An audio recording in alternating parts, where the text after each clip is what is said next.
Salam, kita bertemu lagi di dalam perkongsian firman Tuhan pada hari ini. Dan pada hari ini saya ingin berkongsi firman Tuhan di dalam Mazmur pasal 8 ayat 1 sehingga ayat yang ke-9 di bawah tajuk manusia hina sebagai makhluk mulia.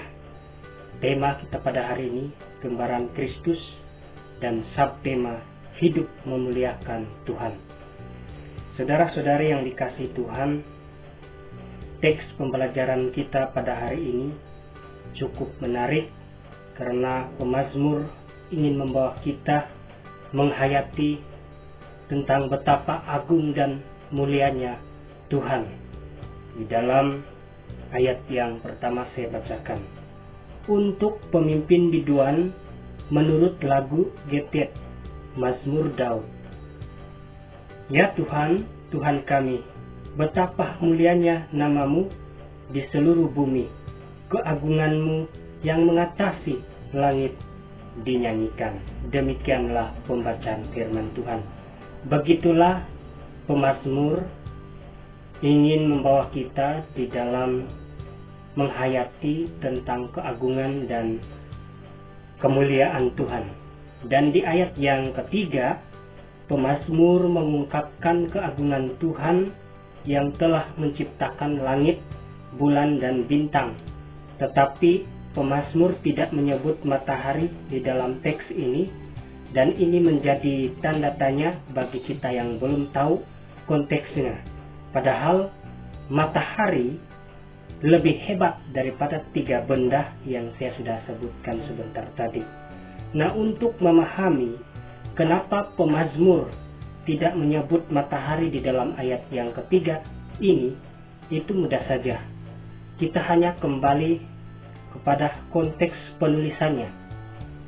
Waktu pemazmur berjalan pada waktu malam, dia melihat hanya langit, bulan, dan bintang. Sementara matahari tidak dilihatnya karena memang matahari tidak mungkin bersinar di waktu malam, hanya di waktu siang. Jadi jangan heran kalau penulis atau pemazmur hanya mencatat langit, bulan, dan bintang karena konteksnya adalah waktu malam. Nah, ayat yang keempat sehingga ayat yang keenam, pemazmur mengagungkan Tuhan yang telah menciptakan manusia yang hina tetapi mulia. Karena walaupun manusia hina, Tuhan memahkotainya dengan kemuliaan dan hormat. Dan selain itu Tuhan juga memberi kuasa kepadanya untuk semua ciptaannya, dan segala sesuatu di bumi ini takluk di bawah kakinya. Nah, pertanyaan di sini adalah apakah yang Tuhan taklukkan di bawah kaki orang yang diberinya mahkota kemuliaan dan hormat? Di ayat yang ke-6 sudah dikatakan dengan jelas bahwa segala-galanya ditaklukkan di bawah kakinya.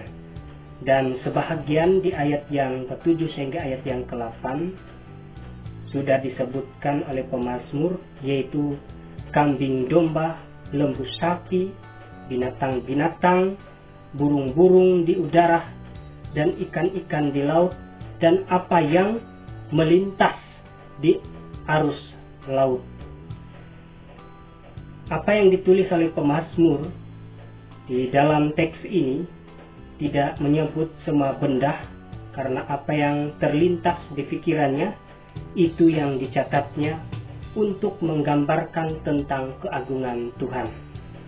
Sebenarnya kalau kita merujuk di dalam tafsiran Alkitab, ya, di dalam tafsiran Alkitab, manusia yang diberi mahkota kemuliaan dan hormat itu merujuk kepada kemanusiaan Yesus. Kita boleh lihat rujukan di dalam Ibrani pasal 2 ayat yang ke-9 saya bacakan. Tetapi dia yang untuk waktu yang singkat dibuat sedikit lebih rendah daripada malaikat-malaikat, yaitu Yesus, kita lihat yang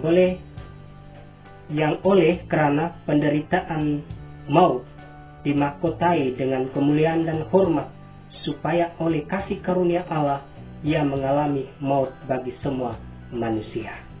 Ayat yang ke-6 di dalam pembacaan kita hari ini menggambarkan bahwa segala sesuatu takluk di bawah kakinya, atau takluk di bawah kaki Yesus. Kita rujuk di dalam Efesus pasal 1 ayat 22 lagi, saya bacakan. Dan segala sesuatu telah ditaklukkannya di bawah kaki Kristus, dan dia telah diberikannya kepada jemaat sebagai kepala dari segala yang ada. Demikianlah pembacaan firman Tuhan. Sekali lagi saya ingin membacakan rujukan di dalam Ibrani pasal yang kedua ayat yang ke-8.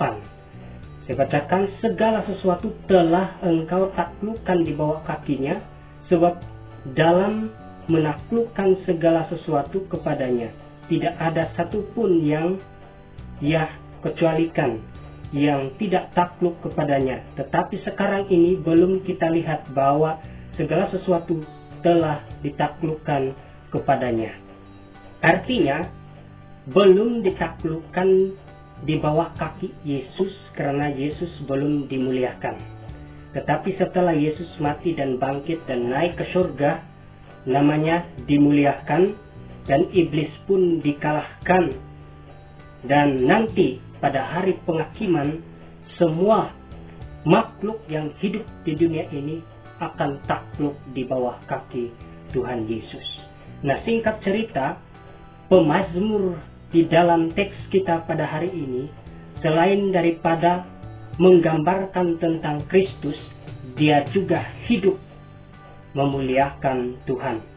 Sebab di ayat 1 dikatakan, ya Tuhan, Tuhan kami, betapa mulianya namamu di seluruh bumi, keagunganmu yang mengatasi langit dinyanyikan. Demikian pembacaan firman Tuhan. Luar biasa. Dan akhirnya pemazmur simpulkan di ayat terakhir, ayat yang ke-9 di dalam pembacaan kita pada hari ini. Saya bacakan, ya Tuhan, Tuhan kami, betapa mulianya namamu di seluruh bumi. Demikian pembacaan firman Tuhan.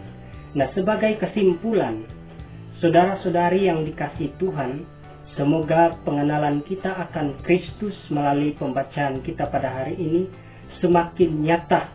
Dan apa yang paling penting di dalam kehidupan kita adalah kita hidup memuliakan Tuhan. Itu yang sangat penting di dalam kehidupan kita. Jadi kita diciptakan Tuhan bukan untuk suka-suka di dunia ini, tetapi kita diciptakan Tuhan supaya setiap napas kita memuliakan Tuhan. Sebab itu pakailah hidup kita untuk memuliakan Tuhan, seperti pemazmur yang hidup memuliakan Tuhan di dalam pembacaan kita sebentar tadi sudah jelas dikatakan. Jadi saudara-saudari yang dikasihi Tuhan, jadilah surat kabar Kristus yang baik, supaya ketika orang lain membaca kita, mereka pun hidup memuliakan Tuhan, ataupun memuliakan Yesus Kristus. Nah, terkadang orang memuliakan Tuhan hanya di sisa hidupnya, padahal Tuhan memberi dia masa muda yang baik, tetapi disia-siakan. Jadi saudara-saudari yang dikasihi Tuhan, bukan bermaksud bahwa kita tidak boleh memuliakan Tuhan pada usia tua, tetapi sebaiknya pada waktu muda kita, selagi kita masih sehat, seharusnya kita hidup memuliakan Tuhan. Sebab tidak ada gunanya kita memuliakan Tuhan kalau tinggal separuh nyawa, sisa hidup yang kita berikan kepada Tuhan untuk memuliakan, melayani Dia. Jadi sebagai orang percaya, kita harus hidup memuliakan Tuhan dari awal sampai akhir. Itu yang lebih baik. Jangan sampai kita sudah napas terakhir baru ingin memuliakan Tuhan. tidak ada gunanya lagi kalau kita memuliakan Tuhan. Kita tidak sudah mengenal Tuhan kalau kita tinggal separuh nyawa dan kita berkeinginan untuk memuliakan Tuhan. Saya tahu Tuhan adalah Allah yang kasih, yang senantiasa menerima pujian dan hormat. Tetapi maksud saya di sini, selagi kita masih muda, maka selagi itulah kita hidup memuliakan Tuhan, seperti pemazmur yang hidup memuliakan Tuhan. Kalau itu pada hari ini, marilah kita hidup memuliakan Tuhan. Jadilah surat kabar Kristus yang baik, supaya orang lain yang membaca kita pun akan memuliakan Tuhan melalui teladan kita. Tuhan memberkati kita semua. Amin.